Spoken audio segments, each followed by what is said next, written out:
Pertama, Saudara Atlas Llewellyn binti Xen Llewellyn. Saya nikahkan dan saya kawinkan engkau dengan anak saya yang bernama Azura Lesha Damira dengan mas kawin berupa seperangkat alat sholat dibayar tunai. Saya terima nikah dan kawinnya Azura Lesha Damira binti Muhammad Saleh dengan mas kawin seperangkat alat sholat dibayar tunai. Atlas dengan lantangnya mengucap ijab kabul itu tanpa salah. Meski ia ragu dan enggan untuk melakukan itu, nyatanya mulutnya justru lancar tanpa kesalahan. Bagaimana saksi?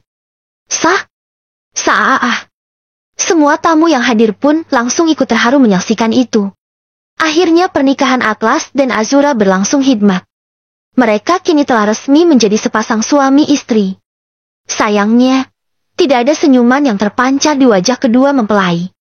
Atlas sendiri tidak pernah menyangka jika dirinya harus menikah dengan wanita yang sama sekali tidak pernah ada dalam pikirannya. Terlebih, kehidupan mereka sangat bertolak belakang. Semua ini terjadi karena Atlas tidak sengaja menabrak ibu kandungnya Azura hingga Azura kehilangan sang ibu untuk selama-lamanya. Hingga ayah Atlas meminta Atlas untuk bertanggung jawab dengan cara menikahi Azura sebagai penebus kesalahannya. Azura sendiri jangan ditanya. Gadis itu benar-benar tidak menginginkan pernikahan ini. Terlebih menikah bersama laki-laki keturunan mafia. Ia hanya menjalani apa yang sang ayah minta sebagai baktinya kepada orang tua. Tidak mungkin ia menolak begitu saja saat sang ayah menyetujui pinangan dari pihak Atlas. Meski begitu, Azura berusaha menerima. Karena ia paham jika setiap takdirnya itu merupakan campur tangan yang maha kuasa. Semua tidak ada yang kebetulan. Azura meyakini hal itu. Namun, saat malam pertama yang seharusnya manis bagi setiap pasangan yang baru saja menikah, itu sama sekali tidak berlaku untuk Azura.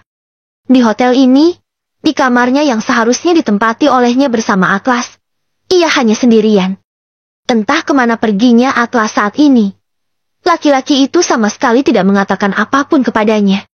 Yang Azura tahu, setelah selesai acara pernikahan tadi Atlas langsung pergi entah kemana. Hingga suara ketukan pintu membuat Azura terhenyak dari lamunannya. Azura segera bangkit dan membukakan pintu. Melihat siapa yang datang ke kamarnya malam ini. Mama, ucap Azura saat tahu siapa yang datang menemuinya. Rupanya sama mama mertua. Boleh mama masuk? Tanyanya dengan ketus. Azura langsung tersenyum dan menyambutnya dengan sopan santun. Silahkan masuk. Ma. Azura melebarkan pintu dan mempersilahkan mama mertuanya masuk. Wanita itu langsung masuk ke dalam kamar hotel sang menantu. Ia juga langsung duduk di sofa panjang yang ada di dalam kamar itu. Ia mengedarkan pandangannya. Semua masih tertata rapi. Bahkan taburan hiasan bunga dan dua angsa yang menjadi dekor untuk malam pertama Atlas dan Azura nyatanya masih sangat rapi.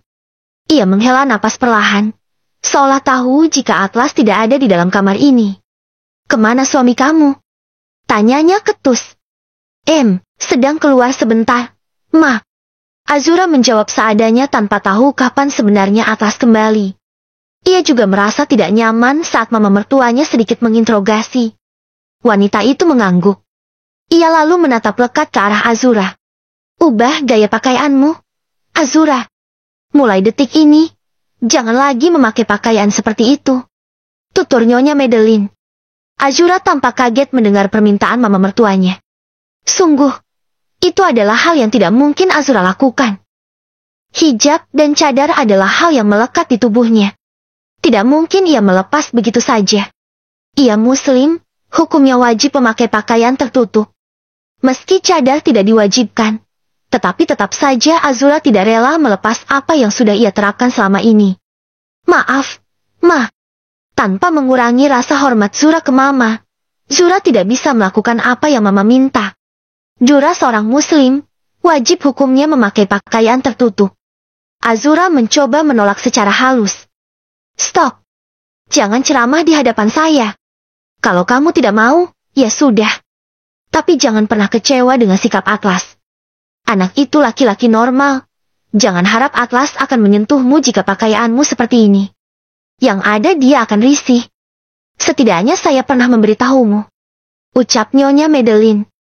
Setelah mengatakan hal itu, ia pun bergegas pergi dengan wajah yang kurang menyenangkan. Azura menghela napasnya. Ia langsung mengusap dadanya dan mengucapkan istighfar berulang kali. Ia kini terduduk di sofa kamarnya. Jam sudah menunjukkan pukul 2 dini hari. Atlas baru saja kembali dari suatu tempat. Ia masuk begitu saja ke dalam kamar hotelnya. Sebenarnya, ia tidak sudi untuk datang ke hotel tempat ia menginap untuk malam pertamanya bersama Azura. Namun, sang papa terlalu berisik menghubunginya berulang kali, bahkan mengiriminya pesan puluhan kali. Mewanti-wanti dirinya untuk tidak meninggalkan Azura dan mengancamnya dengan sesuatu yang membuatnya akhirnya menyerah kalah. Sesampainya di dalam kamar, Atlas menatap pada Azura yang kini tidur meringkuk di sofa. Ia hanya menatap sengit wanita yang siang tadi telah sah menjadi istrinya. Perlahan ia mendekat dan mengamati wajah damai Azura yang tengah terlelap damai di alam mimpi. "Cih, jangan harap aku akan menyentuhmu. Menyusahkan saja," gumam Atlas dengan wajah kesalnya. Ia benar-benar benci akan takdir hidupnya. Seharusnya ia masih bisa bersenang-senang dan melakukan apapun semaunya. Tapi kini, ia harus terikat dengan sebuah pernikahan yang tentunya akan menyebalkan. Atlas kemudian duduk naik ke atas tempat tidurnya. Ia tidak tidur, melainkan meminum sebotol whisky untuk menemani malamnya. Sebenarnya di luar sana Atlas juga sudah banyak minum. Tapi entah kenapa ia kembali minum saat berada di kamar hotelnya. Tak terasa jam sudah menunjukkan pukul 3 pagi. Azura mendadak terbangun saat mendengar alarm ponselnya. Ia buru-buru mematikan alarmnya yang terlalu bising. Tanpa sadar Azura mencium bau alkohol yang terlalu menusuk indera penciumannya. Ia menoleh dan menghela napas saat mendapati Atlas tengah asik minum di atas tempat tidurnya. "Mas, kenapa minum di sini? Apa tidak bisa minum di luar?" protes Azura. "Suka-suka akulah," sahutnya enteng. Azura pun menghela napas, berusaha sabar dan tetap bersikap lembut kepada suaminya. "Kamu terlalu banyak minum, Mas. Sudah ya. Hentikan minumnya. Tidak baik juga untuk kesehatan." "Berisik. Enggak usah campuri hidupku. Kita masing-masing saja. Enggak usah sok peduli." "Mas, aku kan istri kamu. Ya wajar kalau aku menegur kamu. Ayo sini botolnya. Hentikan minumnya. Kamu pasti belum tidur kan? Lebih baik kamu tidur, Mas." Azura berniat maju dan mendekati Atlas yang tampak sudah mulai teler. "Jangan mendekat, atau aku bunuh kamu," bentak Atlas dengan mata yang memerah dikuasai oleh amarah. "Ayo bunuh. Apa membunuh itu sudah menjadi hobi kamu? Ingat ya Mas, kita menikah karena kesalahan kamu. Lalu kenapa kamu setuju? Cih, bilang saja kalau kamu juga suka dengan ketampananku. Jangan munafik." Azura menggeleng kesal. Ia tidak habis pikir dengan jalan pikiran Atlas yang menunjukkan sikap arogannya. Dia sudah membunuh ibu kandung Azura, dan sekarang laki-laki itu sama sekali tidak menyesali perbuatannya. Azura hanya bisa menahan amarahnya. Kesal iya, namun mau bagaimana lagi? Takdir hidupnya memang demikian. Saat Azura hendak beranjak ke kamar mandi, entah kenapa ia kembali menoleh ke arah sang suami. Dia matinya pipi Atlas yang terdapat luka sayatan. Azura menyipitkan mata dan perlahan langkahnya justru mendekati Atlas. Mau ngapain?" sungut Atlas saat Azura mendekat. "Kamu habis ngapain, Mas? Kenapa ada luka sayatan di pipi kamu? Kamu berantem? Bukan urusan kamu," ketus Atlas yang tidak suka dengan sikap Azura yang sok kepo terhadap kehidupannya.